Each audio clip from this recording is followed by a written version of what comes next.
केंद्रीय गृह मंत्री अमित शाह क्या कुछ कह रहे हैं, चलिए सुना देते हैं आपको। राज्यों के नौजवानों को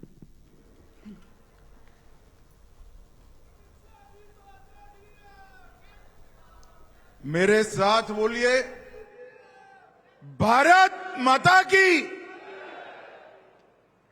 क्यों? बैठ जाओ भैया, बैठ जाओ। देख लिया तुझे, बैठ जाओ। क्यों भाई, हरियाणा वालों की आवाज को क्या हो गया है? ऐसी आवाज नहीं चलेगी भाई। मेरे साथ दोनों हाथ उठाइए जरा, माताएं बहनें भी उठाएं।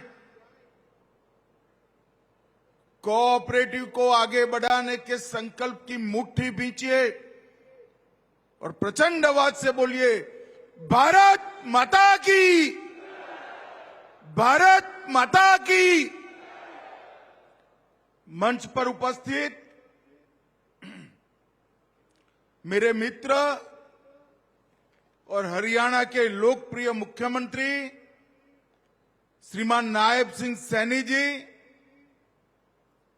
गुजरात विधानसभा के सम्माननीय अध्यक्ष और एशिया की सबसे बड़ी कोऑपरेटिव मिल्क डेयरी के अध्यक्ष श्री शंकर भाई चौधरी जी, मोदी जी की मंत्रिपरिषद में मेरे साथी राव इंद्रजीत सिंह जी, श्री कृष्णपाल गुर्जर जी, हरियाणा के सहकार मंत्री डॉक्टर अरविंद शर्मा जी, जिनके निमंत्रण पर मैं यहां आया हूं, साबर डेयरी के अध्यक्ष सामल भाई पटेल, हमारे हरियाणा प्रदेश के सम्माननीय अध्यक्ष जी मोहनलाल बडोली जी, यहां के स्थानीय सांसद श्रीमान धर्मवीर सिंह जी, राज्यसभा के सांसद रामचंद्र जांगड़ा जी, एनडीडीबी के अध्यक्ष श्री मिनेश भाई, अमूल के अध्यक्ष अशोक भाई चौधरी, और आज इतनी बड़ी संख्या में आए हुए हरियाणा के मेरे प्यारे भाइयों और विशेषकर मातृशक्ति को मेरा प्रणाम नमस्कार। सबसे पहले हरि की इस भूमि हरियाणा को मैं प्रणाम करता हूं। यहीं पर श्री कृष्ण ने गीता को पहली बार गाया और विश्व को एक ऐसा तत्व ज्ञान दिया जिसके आधार पर पलायन भाव के बगैर व्यक्ति ईश्वर से जुड़ सकता है, मोक्ष का रास्ता प्रशस्त कर सकता है। ये हरियाणा की महान भूमि को मैं बार बार प्रणाम करता हूं।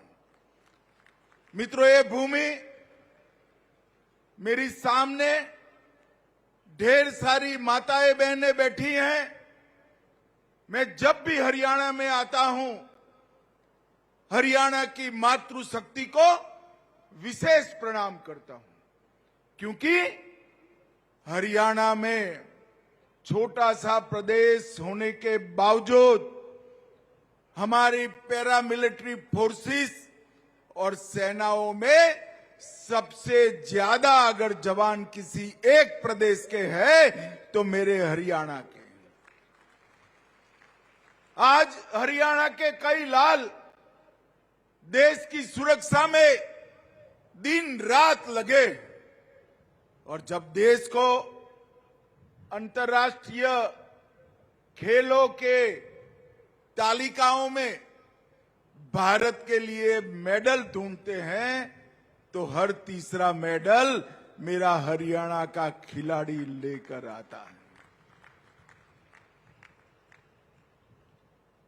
ये दोनों खेल और देश की सुरक्षा और देश का अनाज का भंडार बढ़ना, ये तीनों के लिए हरियाणा की मातृशक्ति को मैं विशेष रूप से प्रणाम करना चाहता हूं।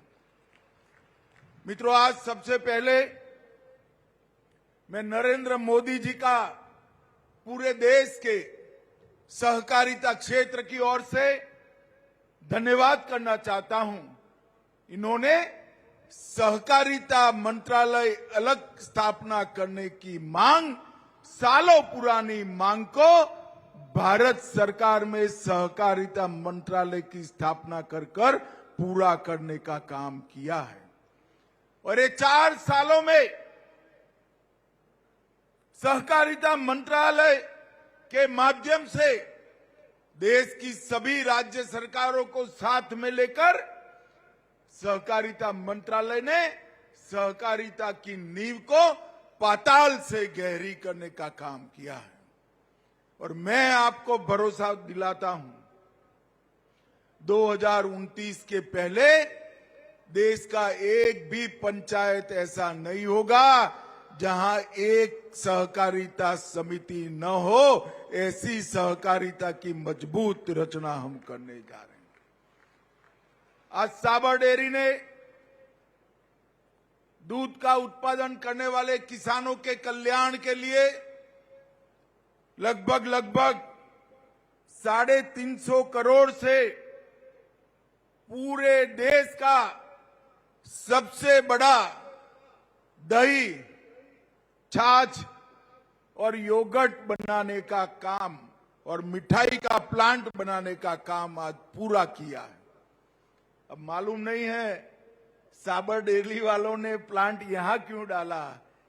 मैं आज चेयरमैन साहब को बताना चाहता हूं, दूध और छाछ अगर दही सबसे ज्यादा खाया जाता है तो हमारे हरियाणा में खाया जाता है। यहीं से पूरे एनसीआर की जरूरियतें पूरी होगी। मित्रों, साबर डेयरी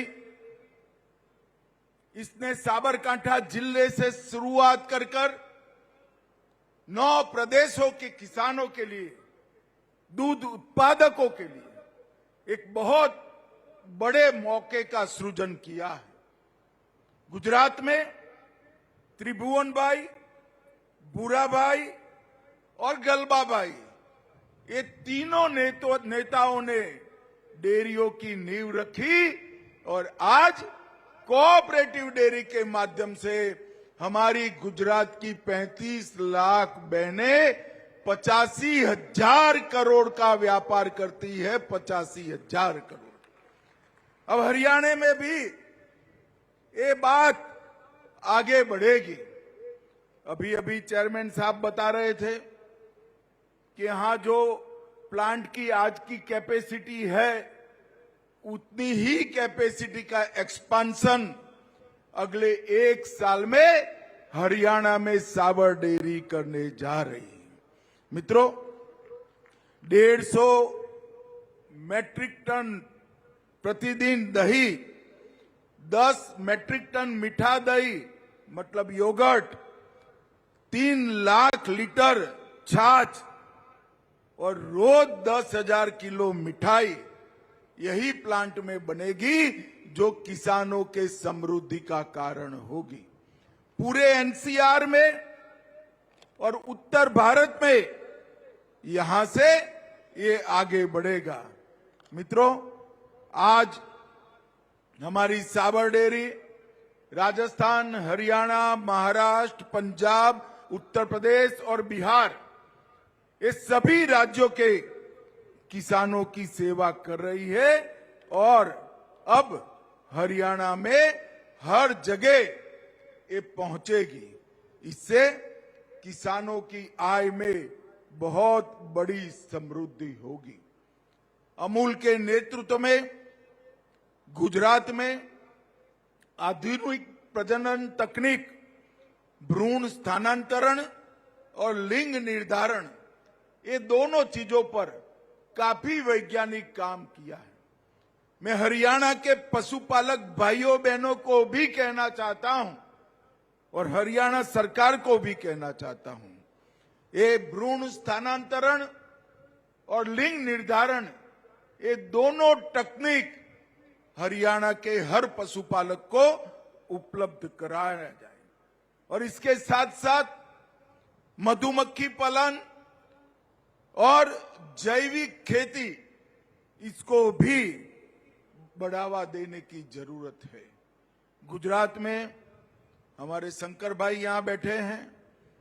गोबर गैस के लिए ढेर सारे अच्छे प्रयोग हुए। हरियाणा में ये सारे प्रयोगों को यहां लाने की जरूरत है। मित्रों, भारत का डेयरी सेक्टर पिछले 11 साल में 70% की क्षमता से बढ़ा है और विश्व में भारत का डेयरी सेक्टर सबसे तेजी से बढ़ने वाला डेयरी सेक्टर नरेंद्र मोदी जी के नेतृत्व में हुआ है। हमारे दूध देने वाले पशुओं की संख्या 14-15 में 86 मिलियन थी, अब 112 मिलियन हो गई। दुग्ध उत्पादन 146 मिलियन टन से 239 मिलियन टन हुआ और देसी नस्ल की गाय जिसका दूध मानव के शरीर के लिए बहुत गुणकारी है, उसका उत्पादन 29 मिलियन टन से बढ़कर 50 मिलियन टन पर पहुंचा है, जो हमारे स्वास्थ्य की चिंता करता है। मित्रों, लगभग 8 करोड़ किसान अब डेयरी क्षेत्र से जुड़ गए हैं और दूध की प्रति व्यक्ति उपलब्धता जो पहले 124 ग्राम थी, इसको बढ़ाकर 471 ग्राम करने का काम हमारे किसानों ने किया।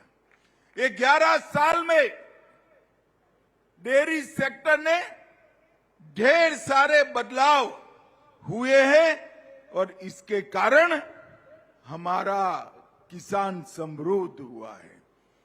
हमारा हरियाणा प्रति व्यक्ति दूध उपलब्धता में 1 से 3 नंबर में हर साल रहता है और आज भारत, मेरी बात ध्यान से सुनना, भारत दुनिया का सबसे बड़ा दूध उत्पादक देश बनकर गौरव के साथ दुनिया के सामने खड़ा है।